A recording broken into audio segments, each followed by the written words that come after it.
여러분 안녕하세요. 중국 고전문학사 9번째 주 목요일 수업 시작하겠습니다.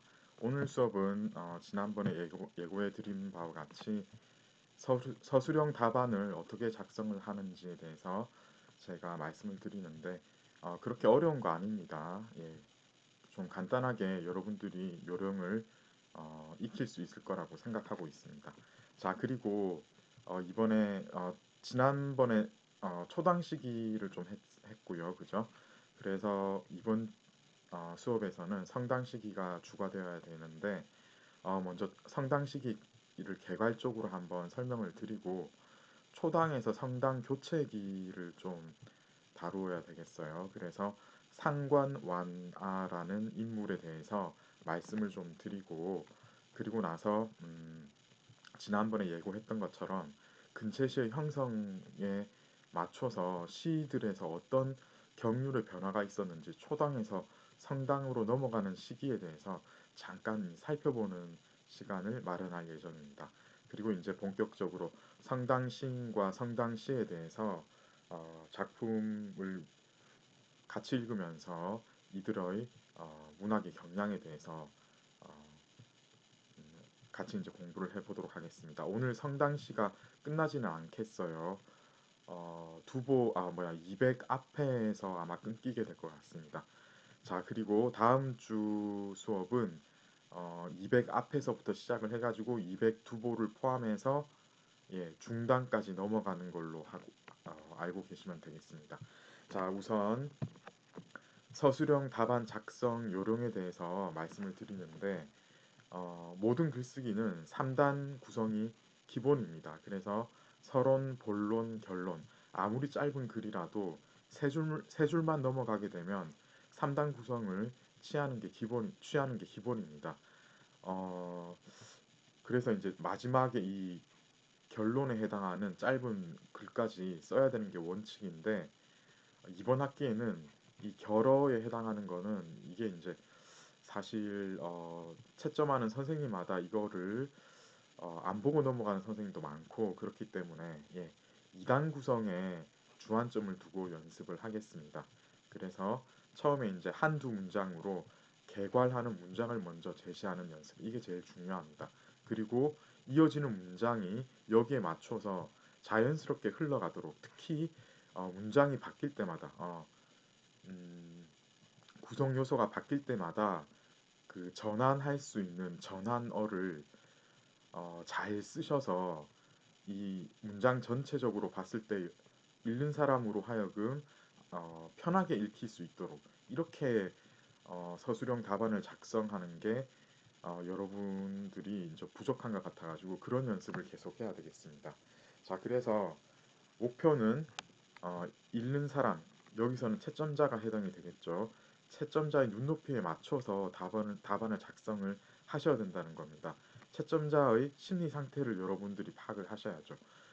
그래서 이거 저 같은 경우에 기말고사 때도 특별히 뭐 이런 거를 안 갖췄다고 해서 크게 감점을 하든가 이렇게 하지는 않을 것 같아요. 그냥 구성 요소가 다 들어가 있으면 웬만하면 점수를 드리겠지만은 제가 이제 말씀을 드리는 거는 이번 시험만 이번 수업에서만 답안을 작성을 이렇게 해라 이런 게 아니거든요. 여러분들이 앞으로 다른 수업을 들을 때는 물론이고 예를 들어 이제 여러 가지 각종 시험을 보셔야 될 경우가 있지 않습니까?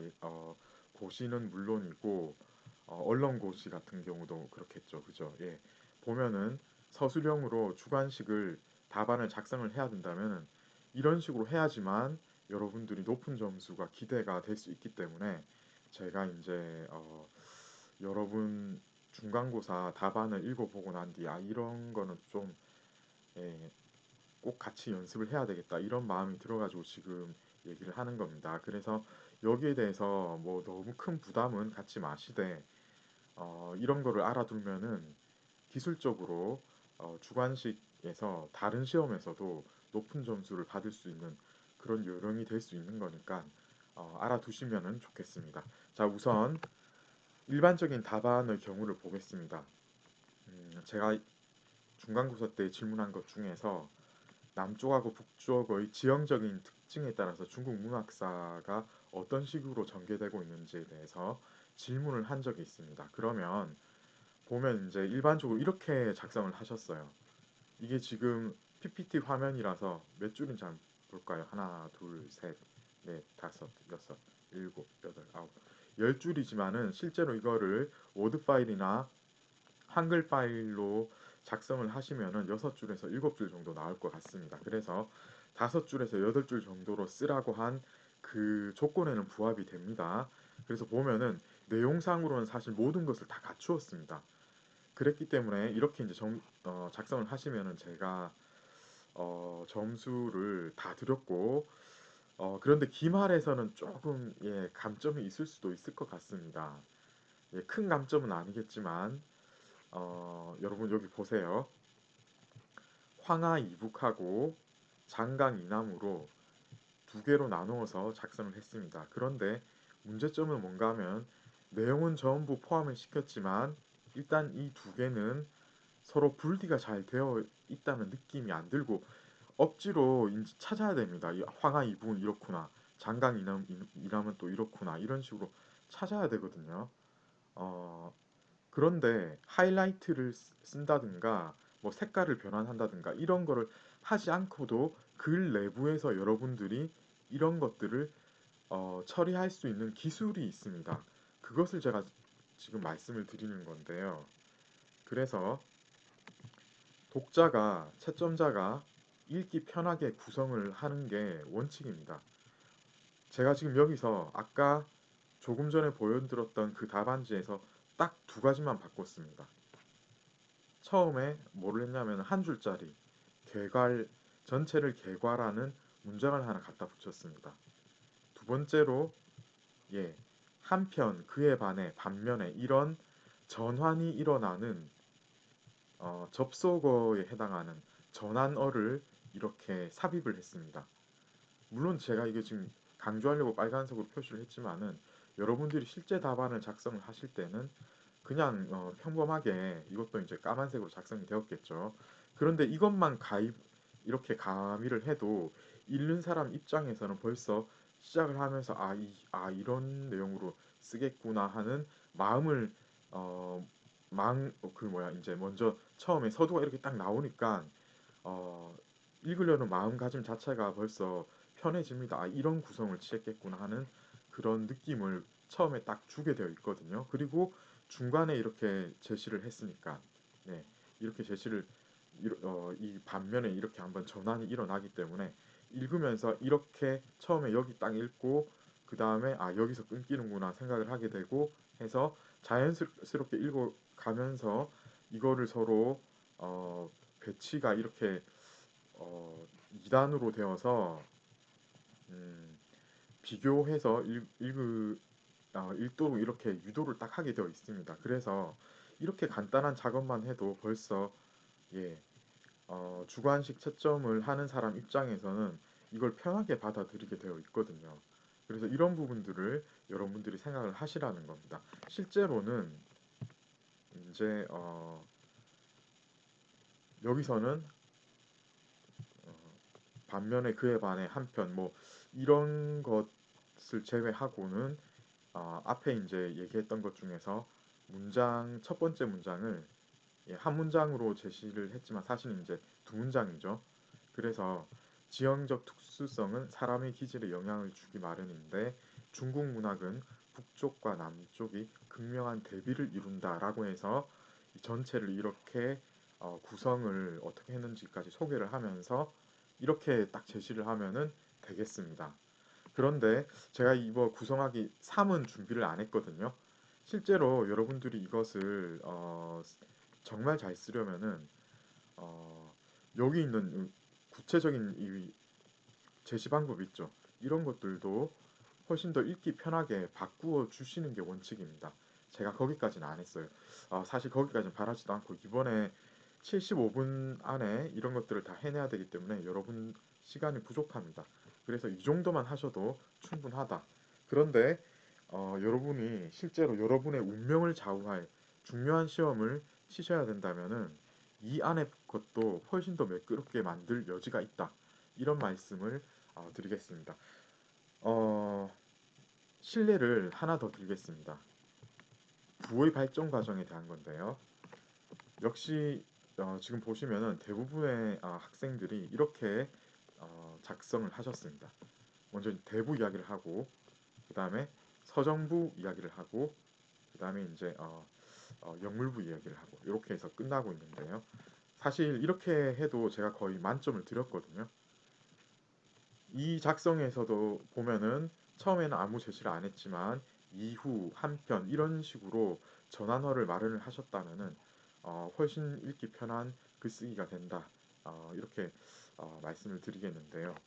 우선에 많은 분들이 방고의 양도부, 양웅의 이경부 이거를 제시를 하셨는데 이것조차 제시를 하지 않은 분들은 문제가 있다. 그래도 제가 점수는 다 드렸거든요. 이게 문제가 있다. 왜냐하면은 여기 보면은 귀전부 그리고 수령부, 질세자사부, 그 예형의 앵무부 이런 식으로 나왔는데 여기까지만 하고 그쳤다면은 이런 거에 대비적으로 해서 모자라지 않습니까? 그죠? 정보가. 그래서 내용 자체에 벌써 문제가 있었던 겁니다. 그럼에도 불구하고 제가 점수는 드렸지만 다음번 기말고사에서는 이런 식으로 내용상 부실하게 되면 아무래도 제가 점수를 다 드릴 수는 없다. 이런 말씀을 드리겠고요. 자, 그리고 실제로 이것은 이렇게 해야 되겠습니다. 부는 대부에서 서정부와 영물부로 유행이 옮겨갔다. 뭐 이런 식으로라도 한 줄이라도 다만 한 줄이라도 이렇게 개괄호를 제시를 해야 되겠습니다. 자, 그리고 이후에 이제 뭐 이런 한편 뭐 나머지는 다 똑같거든요. 예, 이렇게만 해도 훨씬 낫다 이런 말씀을 드리고 그런데 실제로는 이 정도는 하는 게 원칙입니다. 부는 길이가 변하면서 다른 형태가 나타난다.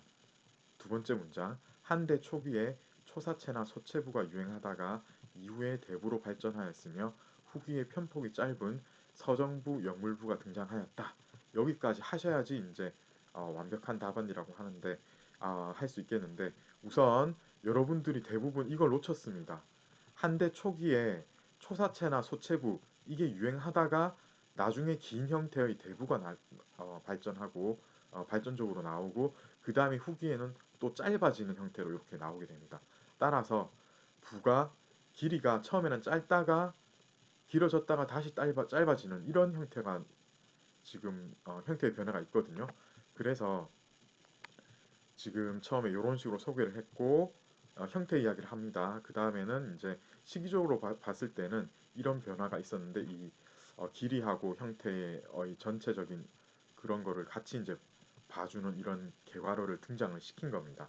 그리고 나머지는 제가 똑같아요. 그런데 또 하나 이제 말씀드릴 게 있는데 몇 분은 이거를 제대로 쓰셨는데 거의 대부분이 얘기를 못했습니다. 매승의 7발에서 대부는 시작을 했고 이 대부는 그 핵심이 사마상여의 상인부에서 완성을 이루었다. 여기까지 말씀을 하셔야 되는 게 원칙입니다. 그리고 이제 대표적인 거는 물론 이제 사마상여의 상인부, 방고의 양도부, 그리고 양웅의 이경부 이런 것까지를 다 넣어야 되겠죠. 자, 물론 이번에는 이런 사실 이제 부가 음, 다른 교재들 우리 교재도 그렇고 다른 교재에도 이렇게까지 이제 자세하게 그리고 중요시하진 않기 때문에 그런 면도 있고 해서 제가 이런 거를 다 포함을 안 하여도 점수를 다 드렸거든요. 예, 그런데 이제 이게 만약에 다른 어떤 장르에 대해서 물었고 우리 책에서 중요하게 다루었다면은 이렇게 모든 정보를 다 이렇게 포함을 하셔야 되겠어요. 특히 이제 여러분들 어, 건한문학의 성과에 대해서 제가 긴 서술형으로 서술을 하라고 하는 게 있는데 거기서 아주 많은 분들이 건한 7자는 언급을 제대로 안 하신 거를 제가 봤는데 그렇게 되면 안 되겠어요. 이번에는 제가 점수를 다 드렸지만 실제로 좀 짧게 쓰더라도 음, 그러니까 아무리 길어도 10줄 안에서 여러분들이 이걸 처리를 하셔야 되잖아요. 그죠?